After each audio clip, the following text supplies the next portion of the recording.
ಹರೇ ಕೃಷ್ಣ. ಎಲ್ಲ ಕೇಳುಗರಿಗೂ ಶ್ರೀಮದ್ ಭಾಗವತದ ಅಧ್ಯಯನಕ್ಕೆ ಸ್ವಾಗತ. ಶ್ರೀಮದ್ ಭಾಗವತದ 8ನೆಯ ಸ್ಕಂದದಲ್ಲಿ ಸಮುದ್ರ ಮಥನದ ಕಥೆಯನ್ನು ತಿಳಿದುಕೊಳ್ಳುತ್ತಿದ್ದೇವೆ. ಅಸುರರಿಂದ ಆಕ್ರಮಣಕ್ಕೆ ಒಳಗಾದಂತಹ ದೇವತೆಗಳು ಬ್ರಹ್ಮದೇವನಲ್ಲಿ ಮೊರೆಯಿಟ್ಟರು. ಬ್ರಹ್ಮದೇವನು ದೇವತೆಗಳನ್ನು ತನ್ನೊಡನೆ ಕರೆದುಕೊಂಡು ಭೌತಿಕ ಜಗತ್ತಿನಿಂದ ಆಚೆಗೆ ಇರುವಂತಹ ದೇವೋತ್ತಮ ಪರಮಪುರುಷನ ಧಾಮಕ್ಕೆ ತೆರಳಿದನು. ಭಗವಂತನ ಧಾಮವು ಕ್ಷೀರಸಾಗರದಲ್ಲಿರುವ ಶ್ವೇತದ್ವೀಪದಲ್ಲಿದೆ. ಬ್ರಹ್ಮದೇವನು ಪರಮಪ್ರಭುವನ್ನು ಎಂದಿಗೂ ನೋಡದೇ ಇದ್ದರೂ ಆ ಶ್ವೇತದ್ವೀಪದಲ್ಲಿ ದೇವೋತ್ತಮ ಪರಮಪುರುಷನಿಗೆ ಪ್ರಾರ್ಥನೆಗಳನ್ನು ಸಲ್ಲಿಸಿದನು. ಬ್ರಹ್ಮನು ದೇವೋತ್ತಮ ಪರಮಪುರುಷನ ವಿಷಯವಾಗಿ ವೈದಿಕ ಸಾಹಿತ್ಯದಿಂದ ಶ್ರವಣ ಮಾಡಿದ್ದರಿಂದ ದೃಢಮನಸ್ಕನಾಗಿ ವೇದ ಸಾಹಿತ್ಯದಲ್ಲಿ ಉಲ್ಲೇಖಿತವಾದ ಅಥವಾ ಅನುಮೋದಿತವಾದ ಸ್ತೋತ್ರಗಳನ್ನು ಭಗವಂತನಿಗೆ ಸಲ್ಲಿಸಿದನು. ಬ್ರಹ್ಮನು ಮತ್ತು ಇತರ ದೇವತೆಗಳು ದೇವೋತ್ತಮ ಪರಮಪುರುಷನನ್ನು ಶ್ವೇತದ್ವೀಪದಲ್ಲಿ ಸಂದರ್ಶಿಸಲು ಹೋಗುವಾಗ ಅವರು ನೇರವಾಗಿ ಭಗವಂತನನ್ನು ಕಾಣಲಾರರು. ಆದರೆ ಅವರ ಸ್ತುತಿಗಳನ್ನು ಭಗವಂತನು ಕೇಳುವನು ಮತ್ತು ಅವಶ್ಯಕ ಕಾರ್ಯವನ್ನು ಕೈಗೊಳ್ಳುವನು. ಸಾಮಾನ್ಯವಾಗಿ ನಾವು ನೇರವಾಗಿ ಕಾಣುವುದರಿಂದ ಅಥವಾ ಕೇಳುವುದರಿಂದ ಅನುಭವವನ್ನು ಪಡೆಯುತ್ತೇವೆ. ಯಾರನ್ನಾದರೂ ನೇರವಾಗಿ ಕಾಣಲು ಸಾಧ್ಯವಿಲ್ಲವಾದರೆ ನಾವು ಅಧಿಕೃತವಾದ ಮೂಲಗಳಿಂದ ಅವನ ವಿಷಯವನ್ನು ಶ್ರವಣ ಮಾಡಬಹುದು. ಕೆಲವು ವೇಳೆ ಜನರು ನೀವು ದೇವರನ್ನು ತೋರಿಸಬಲ್ಲಿರಾ ಎಂದು ಪ್ರಶ್ನಿಸುತ್ತಾರೆ. ಒಬ್ಬ ವ್ಯಕ್ತಿಯು ದೇವರನ್ನು ಅಂಗೀಕರಿಸುವುದಕ್ಕೆ ಮುಂಚಿತವಾಗಿ ದೇವರನ್ನು ಕಾಣಲು ಸಾಧ್ಯವಿಲ್ಲ. ನಮ್ಮ ಇಂದ್ರಿಯದ ಅರಿವು ಯಾವಾಗಲೂ ಅಪರಿಪೂರ್ಣವಾಗಿರುತ್ತದೆ. ನಾವು ದೇವರನ್ನು ಕಂಡರೂ ಅವನನ್ನು ಅರಿಯಲು ಅಸಮರ್ಥರಾಗುವೆವು. ಶ್ರೀಕೃಷ್ಣನು ಭೂಮಿಯ ಮೇಲೆ ಇದ್ದಾಗ ಎಷ್ಟೆಷ್ಟೋ ಜನರು ಅವನನ್ನು ನೋಡಿದ್ದರು, ಆದರೆ ಅವನು ದೇವೋತ್ತಮ ಪರಮಪುರುಷನೆಂದು ತಿಳಿಯಲು ಅಸಮರ್ಥರಾಗಿದ್ದರು. ಅವಜಾನಂತಿ ಮಾಮ್ಮೂಢ ಮಾನುಷೀಂ ತನುಮಾಶ್ರಿತಂ. ದುರುಳರು ಮತ್ತು ತಿಳಿಗೇಡಿಗಳು ಶ್ರೀಕೃಷ್ಣನನ್ನು ವೈಯಕ್ತಿಕವಾಗಿ ಕಂಡಿದ್ದರೂ ಅವನು ದೇವೋತ್ತಮ ಪರಮಪುರುಷನೆಂದು ತಿಳಿಯಲು ಸಾಧ್ಯವಾಗದೇ ಹೋಯಿತು. ಭಾಗ್ಯಹೀನನು ದೇವರನ್ನು ಸ್ವತಃ ನೋಡಿದ ನಂತರವೂ ಸಾಹಿತ್ಯದಿಂದ ಮತ್ತು ವೇದಪಾಠವನ್ನು ಸರಿಯಾಗಿ ತಿಳಿದುಕೊಂಡವರಿಂದ ಶ್ರೀಕೃಷ್ಣನನ್ನು ಕುರಿತಾಗಿ ಶ್ರವಣ ಮಾಡಬೇಕಾಗುತ್ತದೆ. ಬ್ರಹ್ಮನು ಮುಂಚೆ ದೇವೋತ್ತಮ ಪರಮಪುರುಷನನ್ನು ಕಂಡಿಲ್ಲವಾದರೂ ಭಗವಂತನು ಶ್ವೇತದ್ವೀಪದಲ್ಲಿ ಇರುವನೆಂದು ವಿಶ್ವಾಸಪಟ್ಟಿದ್ದನು. ಹೀಗೆ ಅವನು ಅಲ್ಲಿಗೆ ಹೋಗಲು ಮತ್ತು ಭಗವಂತನಿಗೆ ಪ್ರಾರ್ಥನೆಗಳನ್ನು ಸಲ್ಲಿಸಲು ಸಂದರ್ಭವನ್ನು ಉಪಯೋಗಿಸಿಕೊಂಡನು. ಈ ಸ್ತುತಿಗಳು ಸಾಮಾನ್ಯವಾದ ಕೃತಕ ಸ್ತುತಿಗಳಾಗಿರಲಿಲ್ಲ. ಸ್ತೋತ್ರಗಳು ವೇದ ಸಾಹಿತ್ಯದಿಂದ ಅನುಮೋದನೆಗೊಂಡಿರಬೇಕು. ಬ್ರಹ್ಮನು ಹೀಗೆಂದನು: ಹೇ ಪರಮಪ್ರಭುವೆ, ನಿರ್ವಿಕಾರನೇ, ಅನಂತನೇ, ಪರಮಸತ್ಯನೇ, ನೀನು ಎಲ್ಲದಕ್ಕೂ ಆದಿಯಾಗಿರುವವನು, ಸರ್ವವ್ಯಾಪಕನಾಗಿದ್ದು ನೀನು ಪ್ರತಿಯೊಬ್ಬನ ಹೃದಯದಲ್ಲಿಯೂ ಅಣುವಿನಲ್ಲಿಯೂ ಇರುವೆ. ಭೌತಿಕ ಗುಣಗಳು ನಿನಗಿಲ್ಲ. ನಿಜವಾಗಿಯೂ ನೀನು ಭಾವನೆಗೆ ಅತೀತನಾಗಿರುವೆ. ಮನಸ್ಸು ಊಹಾಪೋಹದಿಂದ ನಿನ್ನನ್ನು ಹಿಡಿದುಕೊಳ್ಳಲಾರದು ಮತ್ತು ನಿನ್ನನ್ನು ವರ್ಣಿಸುವಲ್ಲಿ ವಿಫಲಗೊಳ್ಳುವುದು. ನೀನು ಪ್ರತಿಯೊಬ್ಬರಿಗೂ ಪರಮಗುರು ಮತ್ತು ಅದೇ ಕಾರಣದಿಂದ ಪ್ರತಿಯೊಬ್ಬರಿಗೂ ನೀನು ಆರಾಧ್ಯನು. ನಿನಗೆ ನಮ್ಮ ಗೌರವಯುತವಾದ ನಮನಗಳನ್ನು ಸಲ್ಲಿಸುತ್ತೇವೆ. ದೇವೋತ್ತಮ ಪರಮಪುರುಷನು ಭೌತಿಕ ಸೃಷ್ಟಿಯ ಯಾವುದೇ ವಸ್ತುವಲ್ಲ. ಪ್ರತಿಯೊಂದು ಭೌತಿಕ ವಸ್ತುವು ಒಂದು ರೂಪದಿಂದ ಇನ್ನೊಂದಕ್ಕೆ ಬದಲಾಗಲೇಬೇಕು. ಉದಾಹರಣೆಗೆ, ಮಣ್ಣಿನಿಂದ ಮಣ್ಣ ಮಡಕೆ ಮತ್ತು ಮಣ್ಣ ಮಡಕೆಯಿಂದ ಪುನಃ ಮಣ್ಣು. ನಮ್ಮ ಸಕಲ ಸೃಷ್ಟಿಗಳು ತಾತ್ಕಾಲಿಕವಾಗಿವೆ ಮತ್ತು ಅಶಾಶ್ವತವಾಗಿವೆ.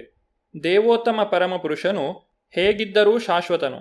ಹಾಗೆಯೇ ಅವನ ಅಂಶಗಳಾಗಿರುವ ಜೀವಿಗಳು ಕೂಡ ಶಾಶ್ವತವಾದವು. ಮಮೈವಾಂಶೋ ಜೀವಲೋಕೆ ಜೀವಭೂತ ಸನಾತನಃ. ದೇವೋತ್ತಮ ಪರಮಪುರುಷನು ಸನಾತನನು, ಶಾಶ್ವತವಾಗಿರುವವನು ಮತ್ತು ವೈಯಕ್ತಿಕ ಜೀವಸತ್ವಗಳು ಕೂಡ ಶಾಶ್ವತವಾದವು. ವ್ಯತ್ಯಾಸವೇನೆಂದರೆ, ಶ್ರೀಕೃಷ್ಣನು ಪರಮಶಾಶ್ವತನು, ಆದರೆ ವೈಯಕ್ತಿಕ ಆತ್ಮರು ಬಹು ಸೂಕ್ಷ್ಮರು, ಶಾಶ್ವತದ ತುಣುಕುಗಳು. ಭಗವದ್ಗೀತೆಯಲ್ಲಿ ಹೇಳಲಾಗಿರುವಂತೆ, ಕ್ಷೇತ್ರಜ್ಞಂ ಚಾಪಿ ಮಾಂ ವಿದ್ಧಿ ಸರ್ವಕ್ಷೇತ್ರೇಷು ಭಾರತ. ಭಗವಂತನು ಸಜೀವ ಜೀವಿಯಾಗಿರುವವನು ಮತ್ತು ವೈಯಕ್ತಿಕ ಆತ್ಮಗಳು ಸಜೀವಿಗಳೇ ಆಗಿದ್ದರೂ ಪರಮಪ್ರಭುವು ವೈಯಕ್ತಿಕ ಆತ್ಮಗಳಂತೆ ಅಲ್ಲ. ಅವನು ವಿಭು ಎಂದರೆ ಸರ್ವವ್ಯಾಪಕನು ಮತ್ತು ಅನಂತನು, ಅರ್ಥಾತ್ ಕೊನೆಯಿಲ್ಲದವನು ಆಗಿರುತ್ತಾನೆ. ಭಗವಂತನು ಸಕಲ ಕಾರಣನು. ಸಜೀವಿ ಸತ್ವಗಳು ಅಸಂಖ್ಯಾತವಾಗಿವೆ, ಆದರೆ ಭಗವಂತನು ಒಬ್ಬನೇ. ಯಾವೊಬ್ಬನೂ ಅವನಿಗಿಂತ ದೊಡ್ಡವನಲ್ಲ ಮತ್ತು ಯಾವೊಬ್ಬನೂ ಅವನಿಗೆ ಸಮಾನನೂ ಅಲ್ಲ. ವೇದ ಮಂತ್ರಗಳಿಂದ ತಿಳಿದು ಬರುವಂತೆ ಹೀಗೆ ಭಗವಂತನು ಪರಮಪೂಜ್ಯ ವಸ್ತುವಾಗಿದ್ದಾನೆ. ಭಗವಂತನು ಪರಮಪುರುಷನಾಗಿರುವನು, ಏಕೆಂದರೆ ಯಾವೊಬ್ಬನೂ ಮಾನಸಿಕ ತರ್ಕದಿಂದ ಅಥವಾ ಶಬ್ದಗಳ ಆಡಂಬರದಿಂದ ಅವನನ್ನು ಬೆಲೆ ಕಟ್ಟಲಾರನು. ಭಗವಂತನು ಮನಸ್ಸಿಗಿಂತಲೂ ವೇಗವಾಗಿ ಪಯಣಿಸಬಲ್ಲನು. ಈಶೋಪನಿಷತ್ತಿನಲ್ಲಿ ತಿಳಿಸಿರುವಂತೆ, ಅನೇಜದೇಕಂ ಮನಸೋ ಜವೀಯೋ ನೈನದ್ದೇವ ಆಪ್ನುವಂ ಪೂರ್ವಮರ್ಷತ್ ತದ್ಧಾವತೋನ್ಯಾನ್ ಅತ್ಯೇತಿ ತಿಷ್ಠತ್ ತಸ್ಮಿನ್ನಾಪೋ ಮಾತರಿಶ್ವಾ ದಧಾತಿ. ದೇವೋತ್ತಮ ಪುರುಷನು ತನ್ನ ಧಾಮದಲ್ಲಿ ನೆಲೆಸಿದ್ದರೂ ಮನಸ್ಸಿಗಿಂತಲೂ ವೇಗವುಳ್ಳವನು ಮತ್ತು ಧಾವಿಸುವ ಇತರರೆಲ್ಲರನ್ನೂ ಮೀರಿಸಬಲ್ಲನು. ಶಕ್ತಿಶಾಲಿಗಳಾದ ದೇವತೆಗಳು ಅವನ ಬಳಿಗೆ ಬರಲಾರರು. ಅವನು ಒಂದೇ ಕಡೆಯಲ್ಲಿದ್ದರೂ ಗಾಳಿಯನ್ನು ಮತ್ತು ಮಳೆಯನ್ನು ಒದಗಿಸತಕ್ಕವರನ್ನು ನಿಯಂತ್ರಿಸುವವನು. ಉತ್ಕೃಷ್ಟತೆಯಲ್ಲಿ ಅವನು ಎಲ್ಲರನ್ನೂ ಮೀರಿಸುವನು. ಆದ್ದರಿಂದ ಪರಮಪುರುಷನೊಡನೆ ಅಧೀನ ಜೀವಿಗಳಿಗೆ ಸಮಾನವಾಗಲು ಸಾಧ್ಯವಿಲ್ಲ. ಭಗವಂತನು ಪ್ರತಿಯೊಂದು ಜೀವಿಯ ಹೃದಯದಲ್ಲಿ ನೆಲೆಸಿರುವುದರಿಂದ ಮತ್ತು ವೈಯಕ್ತಿಕ ಜೀವಿಯು ಹಾಗೆ ನೆಲೆಸಿಲ್ಲದಿರುವುದರಿಂದ ವೈಯಕ್ತಿಕ ಜೀವಿಯನ್ನು ಪರಮಪ್ರಭುವಿನೊಂದಿಗೆ ಸಮಾನವೆಂದು ಎಂದಿಗೂ ಪರಿಗಣಿಸಬಾರದು.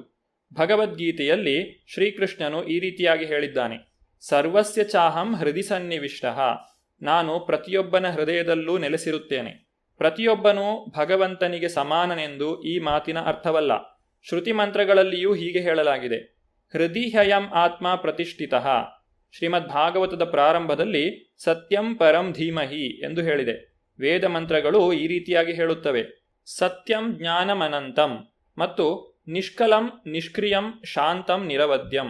ಭಗವಂತನು ಪರಮಪುರುಷನು. ಸ್ವಾಭಾವಿಕವಾಗಿ ಅವನೇನೂ ಮಾಡುವುದಿಲ್ಲವಾದರೂ ಅವನು ಎಲ್ಲವನ್ನೂ ಮಾಡುತ್ತಾ ಇರುತ್ತಾನೆ. ಭಗವಂತನು ಭಗವದ್ಗೀತೆಯಲ್ಲಿ ಈ ರೀತಿಯಾಗಿ ಹೇಳುತ್ತಾನೆ: ಮಯಾ ತತಮಿದಂ ಸರ್ವಂ ಜಗದವ್ಯಕ್ತಮೂರ್ತಿನ ಮತ್ಸ್ಥಾನಿ ಸರ್ವಭೂತಾನಿ ನ ಚಾಹಂ ತೇಷ್ವವಸ್ಥಿತಃ. ನನ್ನಿಂದ ನನ್ನ ಅವ್ಯಕ್ತ ರೂಪದಲ್ಲಿ ಈ ಸಮಗ್ರ ವಿಶ್ವವು ವ್ಯಾಪಿಸಿರುತ್ತದೆ.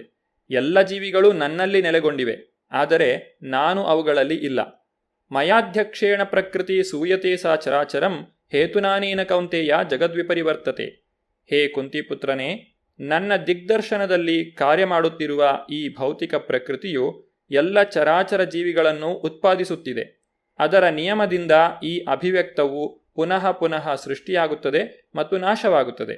ಹೀಗೆ ಭಗವಂತನು ತನ್ನ ಧಾಮದಲ್ಲಿ ಶಾಂತನಾಗಿ ಇದ್ದರೂ ಅವನು ತನ್ನ ವಿವಿಧ ಶಕ್ತಿಗಳ ಮೂಲಕ ಪ್ರತಿಯೊಂದನ್ನೂ ಮಾಡುವನು.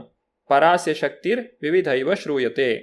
ಬ್ರಹ್ಮದೇವನು ಹೇಳಿದ ಈ ಶ್ಲೋಕದಲ್ಲಿ ಸಕಲ ವೇದ ಮಂತ್ರಗಳು ಅಥವಾ ಶ್ರುತಿ ಮಂತ್ರಗಳು ಅಡಕವಾಗಿವೆ.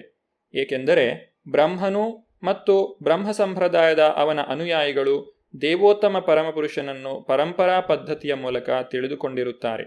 ನಾವು ನಮ್ಮ ಪೂರ್ವಜರ ಮಾತುಗಳ ಮೂಲಕ ಅನುಭವವನ್ನು ಪಡೆಯಬೇಕು. 12 ಮಂದಿ ಮಹಾಜನರು ಅಥವಾ ಅಧಿಕೃತ ವ್ಯಕ್ತಿಗಳಿರುತ್ತಾರೆ. ಅವರಲ್ಲಿ ಬ್ರಹ್ಮದೇವನೂ ಒಬ್ಬನು.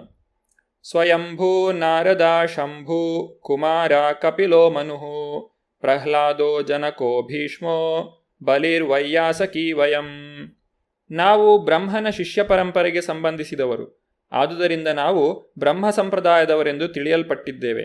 ದೇವತೆಗಳು ಪರಮಪುರುಷನನ್ನು ಅರಿತುಕೊಳ್ಳುವುದಕ್ಕಾಗಿ ಬ್ರಹ್ಮನನ್ನು ಅನುಸರಿಸುವ ಹಾಗೆ ನಾವು ಕೂಡ ಭಗವಂತನನ್ನು ಅರಿತುಕೊಳ್ಳಲು ಪರಂಪರಾ ಪದ್ಧತಿಯ ಅಧಿಕೃತ ವ್ಯಕ್ತಿಗಳನ್ನು ಅನುಸರಿಸಬೇಕಾಗುವುದು. ಪ್ರಾಣಶಕ್ತಿ, ಮನಸ್ಸು ಮತ್ತು ಬುದ್ಧಿ ಸಹಿತವಾಗಿ ಪ್ರತಿಯೊಂದು ಜೀವಿಯು ತನ್ನ ನಿಯಂತ್ರಣದಲ್ಲಿ ಹೇಗೆ ಕೆಲಸ ಮಾಡುತ್ತದೆ ಎಂಬುದನ್ನು ದೇವೋತ್ತಮ ಪರಮಪುರುಷನು ಪ್ರತ್ಯಕ್ಷವಾಗಿಯೂ ಪರೋಕ್ಷವಾಗಿಯೂ ತಿಳಿದಿರುವನು. ಅವನು ಪ್ರತಿಯೊಂದರ ಪ್ರಕಾಶಕನಾಗಿರುವನು. ಅವನಿಗೆ ಅಜ್ಞಾನವೆಂಬುದಿಲ್ಲ. ಪೂರ್ವಕರ್ಮಗಳ ಪ್ರಕ್ರಿಯೆಗಳಿಗೆ ಒಳಗಾಗುವ ಒಂದು ಭೌತಿಕ ಶರೀರವು ಅವನಿಗಿಲ್ಲ ಮತ್ತು ಅವನು ಪಕ್ಷಪಾತದ ಮತ್ತು ಭೌತಿಕ ವಿದ್ಯೆಯ ಅಜ್ಞಾನದಿಂದ ಮುಕ್ತನಾಗಿರುವವನು. ಆದ್ದರಿಂದ ಅಂತಹ ಶಾಶ್ವತನೂ ಸರ್ವವ್ಯಾಪಕನೂ ಆಕಾಶದಂತೆ ವಿಸ್ತಾರನೂ ಸತ್ಯ, ತ್ರೇತ ಮತ್ತು ದ್ವಾಪರ ಎಂಬ 3 ಯುಗಗಳಲ್ಲಿ ಷಡೈಶ್ವರ್ಯಗಳಿಂದ ಕಾಣಿಸುವವನೂ ಆಗಿರುವ ಪರಮಪ್ರಭುವಿನ ಪಾದಕಮಲಗಳನ್ನು ಆಶ್ರಯಿಸುವೆನು. ಶ್ರೀಮದ್ ಭಾಗವತದ ಪ್ರಾರಂಭದಲ್ಲಿ ದೇವೋತ್ತಮ ಪರಮಪುರುಷನನ್ನು ಈ ರೀತಿಯಾಗಿ ವರ್ಣಿಸಲಾಗಿದೆ: ಜನ್ಮಾದ್ಯಸ್ಯ ಯತೋನ್ವಯಾದಿತರತಶ್ಚ ಅರ್ಥೇಷು ಅಭಿಜ್ಞಃ. ಭಗವಂತನು ಎಲ್ಲ ಹುಟ್ಟುಗಳಿಗೂ ಮೂಲನು ಮತ್ತು ಅವನು ತನ್ನ ಸೃಷ್ಟಿಯೊಳಗಣ ಎಲ್ಲ ಚಟುವಟಿಕೆಗಳ ವಿಷಯವಾಗಿ ಪ್ರತಿಯೊಂದನ್ನೂ ಪ್ರತ್ಯಕ್ಷವಾಗಿ ಮತ್ತು ಪರೋಕ್ಷವಾಗಿ ತಿಳಿದಿರುವನು. ಆದ್ದರಿಂದ ಭಗವಂತನನ್ನು ಇಲ್ಲಿ ವಿಪಶ್ಚಿತ್, ಸಕಲ ಜ್ಞಾನಪೂರ್ಣನೆಂದು ಅಥವಾ ಪ್ರತಿಯೊಂದನ್ನೂ ತಿಳಿದವನೆಂದು ಸಂಬೋಧಿಸಲಾಗಿದೆ. ಭಗವಂತನು ಪರಮಾತ್ಮನು ಮತ್ತು ಅವನು ಜೀವಿಗಳ ಮತ್ತು ಅವುಗಳ ಭಾವನೆಗಳ ವಿಷಯವಾಗಿ ಪ್ರತಿಯೊಂದನ್ನೂ ತಿಳಿದಿರುವನು. ಭಗವದ್ಗೀತೆಯಲ್ಲಿ ಶ್ರೀಕೃಷ್ಣನು ತಿಳಿಸಿರುವಂತೆ ಮತ್ತ ಸ್ಮೃತಿರ್ ಜ್ಞಾನಮಪೋಹನಂಚ. ಪ್ರತಿಯೊಬ್ಬನಿಗೂ ಬುದ್ಧಿಯನ್ನು ಕೊಡುವವನು ಮತ್ತು ಪ್ರತಿಯೊಬ್ಬನೂ ಮರೆತು ಬಿಡಲು ಕಾರಣವಾಗುವವನು ಭಗವಂತನೇ ಆಗಿರುತ್ತಾನೆ. ಎಷ್ಟೋ ಲಕ್ಷೋಪಲಕ್ಷ ಜೀವಿಗಳಿವೆ. ಅವುಗಳಿಗೆಲ್ಲ ಭಗವಂತನೇ ದಿಗ್ದರ್ಶನಗಳನ್ನು ನೀಡುವನು. ಭಗವಂತನು ಸರ್ವಸಾಕ್ಷಿಯಾಗಿರುವನು. ನಾವೇನು ಮಾಡುತ್ತಿದ್ದೇವೆ ಎಂಬುದನ್ನು ಅವನು ಪ್ರತಿಕ್ಷಣವೂ ನೋಡುವನು. ಭಗವಂತನು ಕರ್ಮಫಲವಾಗಿರುವ ದೇಹದಿಂದ ಆವೃತನಲ್ಲ. ನಮ್ಮ ದೇಹಗಳು ನಮ್ಮ ಪೂರ್ವಕರ್ಮಗಳ ಫಲದಿಂದ ಉಂಟಾಗಿರುತ್ತದೆ. ಕರ್ಮಣ ದೈವನೇತ್ರೇಣ. ಆದರೆ ದೇವೋತ್ತಮ ಪರಮಪುರುಷನಿಗೆ ಒಂದು ಭೌತಿಕ ದೇಹವಿರುವುದಿಲ್ಲ. ಆದ್ದರಿಂದಲೇ ಅವನಲ್ಲಿ ಅಜ್ಞಾನವಿರುವುದಿಲ್ಲ. ಬ್ರಹ್ಮದೇವನ ಸ್ತುತಿಯ ಮುಂದುವರಿದ ಭಾಗವನ್ನು ನಾವು ಮುಂದಿನ ಸಂಚಿಕೆಯಲ್ಲಿ ನೋಡೋಣ. ಧನ್ಯವಾದಗಳು. ಹರೇ ಕೃಷ್ಣ.